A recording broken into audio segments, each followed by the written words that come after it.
Brad, sometimes when games like that start with so many penalties, it can take a team out of its rhythm. What did your team do to use that to get into your perfect game? Well, I just think that, one of the biggest things I think all teams do is when you kill penalties off, you try to use it as momentum.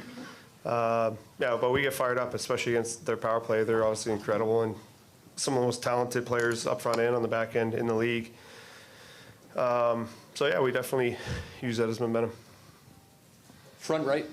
Brad, you and some of your teammates kind of seem to enjoy getting under opponents' skin. When you see a team kind of lose their composure like the Oilers did in the third period, just how satisfying is that for you guys?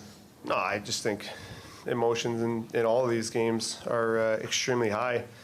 And obviously this is the time of year you want to be playing and you're enjoying every minute. So, it doesn't really matter what happened tonight. We both have to reset and worry about the next one now. Front left. Yeah, Sam, sort of along those same lines, just how did you like how your team was able to maintain its composure over those final 10 minutes when everything was unfolding the way it did? I mean, it's not too difficult. You're just trying to finish and close out a game, and that's what we did. Front right.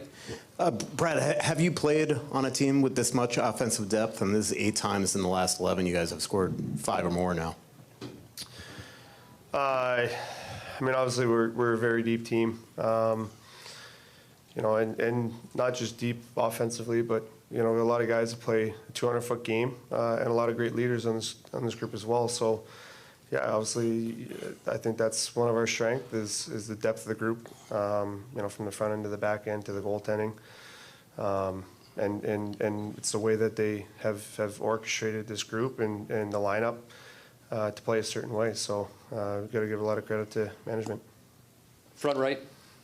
Hey, Brad, Jonah Gadjevich had a very long fight with Darnell Nurse. What does it mean to see guys like that stick up for teammates in these huge games? Yeah, they don't get the love all the time that they deserve. An incredible guy and that whole line. I mean, Gadji did an incredible job sticking up for the guys there and taking on Nurse, who's obviously a tough guy as well. But their entire game, I mean, they carry so much emotion and give us so much energy and a lot of really good momentum swings in our favor just because of the style of game that they play. And Greerzy was a big part of that as well, coming back in the lineup and was a force out there. And Nose has been so steady all the way through the playoffs. So that whole line's been great for us, and another big night from them tonight. Right side, third row. Yeah, Sam, they score a power play goal. It's early in the game. Before things kind of got out of hand.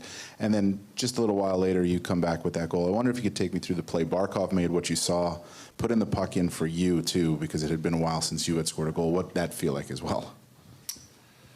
Yeah, I mean, I liked our composure in that instance. We liked our first. We liked our energy. Like Marshy said, they got some talented guys over there. They're going to make you pay on the power play at times. So, you got to be ready for them to score, and it's how you respond. And don't expect anything other than barking in an instance like that. He's one of the best and knows when there's a moment of the game to step up. He's going to do it. Left side, fourth row. Yeah, Sam, can you describe in your words what you feel is the best version of a Panthers brand of hockey? And did we see it tonight? And is that important to not get in a track meet with the Oilers in this series? I mean, I think you guys have seen it enough. We're trying to play the same way every night. We try and keep it as simple as possible. We're trying to take away some time and space. Certainly when you got the offensive, caliber of players they have over there, you don't want to get in a track meet. And,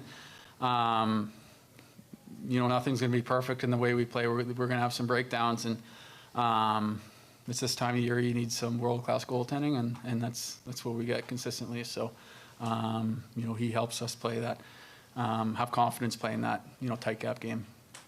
Back right, standing up. Brad, what about your goal less than a minute in? Do you feel that set the tempo for this game to get off to that fast start? I don't know if it set the tempo, but it obviously feels good when you score early in the game. It gives you confidence. You can't expect that to happen each night.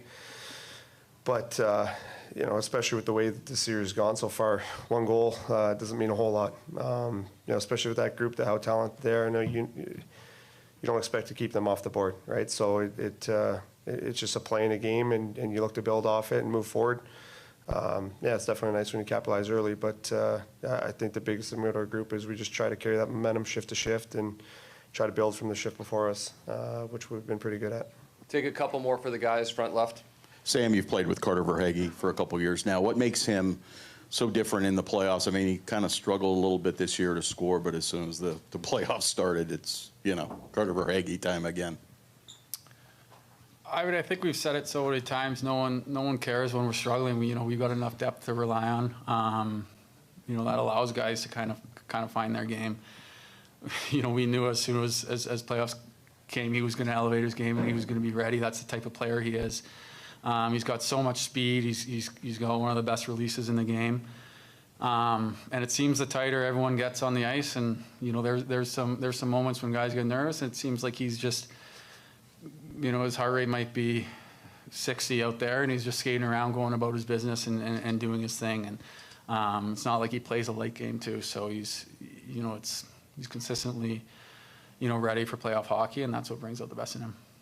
One more, front right. Just, Brad, if you could speak to the playoff that Sam Bennett's having, and just how big was that separation goal, the shift that he had with the huge hit on put Coles in Klingberg, and then gets the break. Yeah, I mean, he's been an animal this whole playoffs. He's built for this time of year.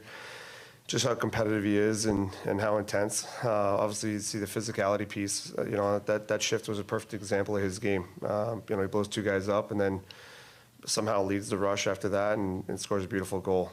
He can do it all, and you know, he's another guy kind of like Swaggy, where he doesn't get phased. He competes and battles, and he's not scared to go to the dirty areas. Where this time of year, it's where a lot of goals are scored, right? And I think that's one of the biggest separators that he has, is when you get into this time of year, you have to be going to the dirty areas, and he lives there. You know, a lot of guys get pushed out this time of year, but when you have that ability to, he has the hands and the skill to capitalize in front of the net, and he has the intensity level and the strength to compete in quarters, that physicality piece. So you know, he's built for this time of year, like I said. And yeah. Sorry, I got to wrap it up here, but he's been great. Thank you for your time, guys.